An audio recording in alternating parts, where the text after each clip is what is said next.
கல்யாண நாள் குறித்தார்கள் கச்சிதமாக. யாருக்கு? பெரியப்பாவுக்கும் பெரியம்மாளுக்கும். சுடலைமுத்து தேவருக்கும் சொர்ணம்மாளுக்கும் திருப்பூட்டினார்கள். அப்ப சொர்ணம்மா வாக்கப்பட்டு வந்த அந்த காலத்திலே முத்தையா தேவர் கருப்பாயி அம்மாளுடைய புண்ணிய புதல்வர் சுப்பையா தேவர் இருக்கும் போது ஓலை குடிசை வீடு தான் அந்த காலத்துல. அப்போ ஓலை குடிசையாக இருக்கும் போது சுடலைமுத்து தேவர் சொர்ணம்மாளுக்கு வீடு கட்டணும். அந்த காலம் கல்யாணம் முடிஞ்சதுக்கு அப்புறம் தான் வீடு கட்டுவாங்க. இப்ப வீடெல்லாம் கட்டி முடிச்சதுக்கு அப்புறம் தான் கல்யாணம் முடிக்கணும். பொண்ணு சம்மதிக்க மாட்டேங்கியா? பொண்ணு எப்படி சம்மதிக்க மாட்டேங்கானா? எனக்கு பெரிய வீடு வச்சிருக்கீங்களா சின்ன வீடு வச்சிருக்கான்னு கேட்க. சின்ன வீடெல்லாம் வேண்டாம், பெரிய வீடு தான். பெரிய வீடு மாத்திரம் இருக்கணும். ஆமா ஆமா. அந்த காலத்துல வீடு இருக்கா சொத்து இருக்கான்னு பார்க்க மாட்டாங்க.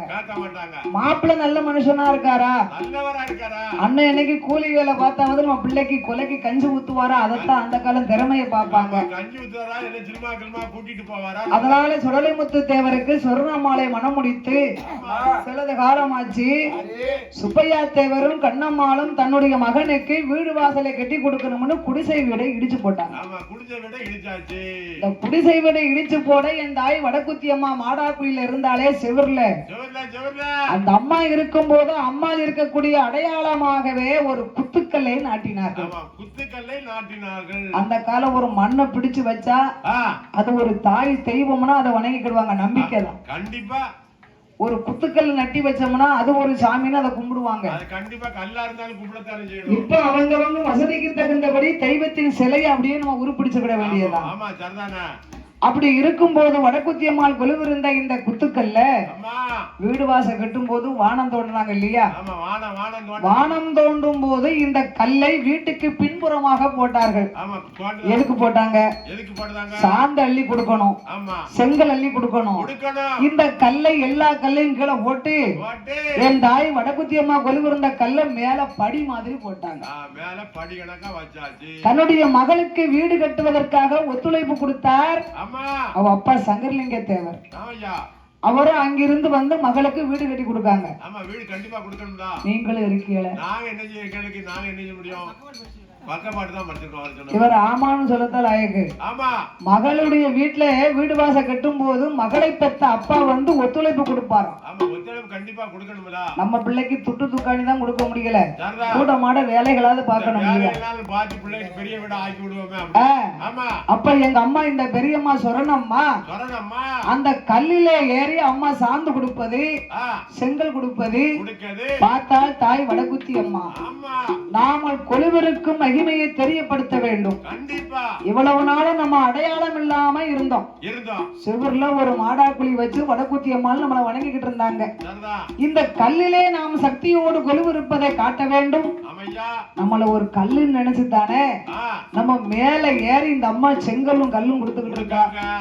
அப்ப இவளை பிடிச்சாதான் நமக்கு நடக்கும், நம்ம மகிமை என்னன்னு தெரியும் என்று வடக்குத்தி அம்மாளுடைய அருளால இதோ அமர்ந்திருக்கும் எங்க பெரியாத்தா சொர்ணம்மாளுக்கு எட்டோட உடல் நிலம் குறைந்தல்லோ கைகாலும் சொந்துடுமா காய்ச்சலரு உரமாறி அடுக்கி பலவித சொப்பனங்கள் தங்களுக்கு தெரியுது. சமய வேலை எட்டோட 8 நாளா அண்ணன் தண்ணி இறக்கம் அல்ல உன்னலைய உரங்கலைய உன்னலைய அவ ஆதாரம்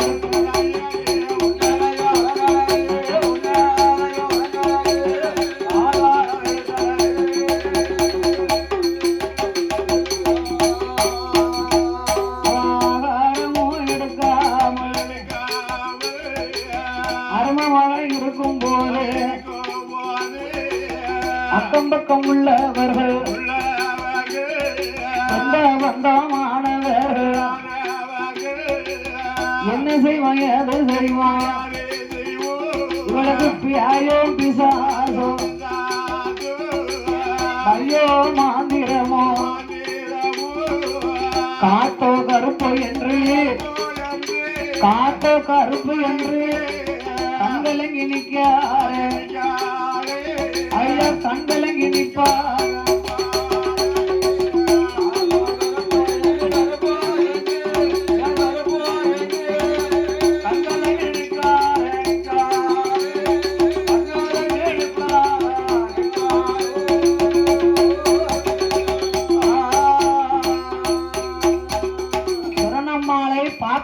ஊருடைய மக்கள் எல்லாம் அந்த அம்மாளுடைய மாமா மாமியாள்கிட்டையும் அவங்க அம்மா அப்பாட்டையும் பிள்ளை மொழியெல்லாம் உலக அரிசி போடுற மாதிரி இருக்க பேக்கண்ணும் பே மொழியுமா இருக்காளே அதுல தாய்மார்கள் வந்து லேச மண்டை அடிச்சுட்டா போதும். மத்தியானம் 12 மணிக்கு மண்டை அடிச்சு காய்ச்சல் விரையில் வந்ததுன்னா அந்த மேல வீட்டுக்காரி பிடிச்சிட்டா போலுக்க 12 மணிக்கு மத்தியானம் வெயில் அடிக்கும் போது விரைக்குன்னா இது பேய்தான் பேயி பிசாசுன்றாங்க. தண்ணியா குடிச்சாங்கன்னு வைங்க, தெற்கு தெருக்காரி இப்படிதான் தண்ணி குடிச்சா ஒருவேளை அவளா இருக்குமோ. மாடு தப்புனா செடியெல்லாம் கண்ணு தானையா.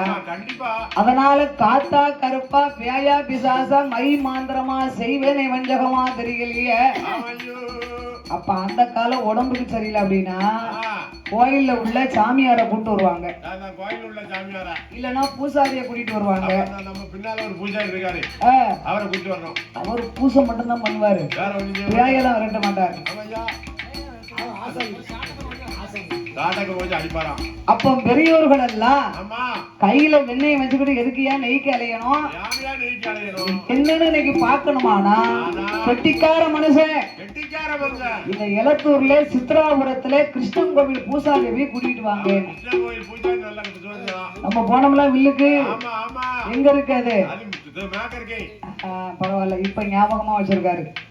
இந்த சித்ராபுரத்திலே நவநீத கிருஷ்ணன் கோவில் பூசாரியை அழைத்து வருகிறார்கள். பூசாரி ஐயா வந்து பார்த்தார்.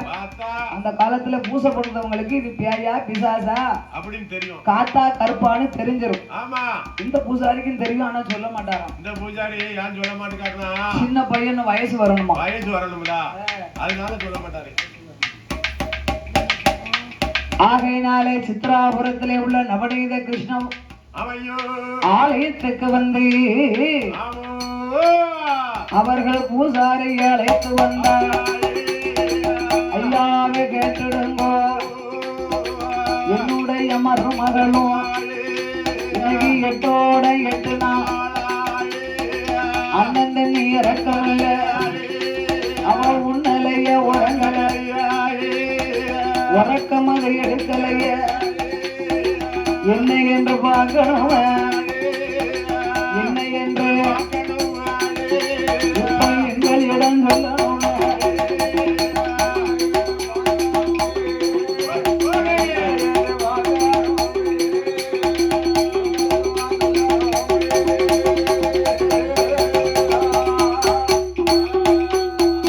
அப்பம் பூசாரியும் சொல்லுதாரே, ஆமவோடு உலகம் போட்டு அது மேலே அமர்ந்து கொண்டு தலவாளைகளை விரித்து அதுல நாயகரை பிடித்தார்கள். நிறநாளி நிறவரக்கா பிச்சனை வயற்றி வைத்து வெற்றிலையகள் எடுத்து அதுல விபூதிய பரத்துவாரா. அச்சரங்கள் வரையும் போது அந்த விபூதி அச்சரத்தில் தாயான வடகுத்தி அம்மா 5 வயது பிள்ளை போல அந்தனர் வீட்டு மதலை போல 7 வயது கண்ணி போல பிராமண கண்ணு போல 12 வயது போலும் எங்க வடகுத்தி அம்மா கண்ணியாக நிக்க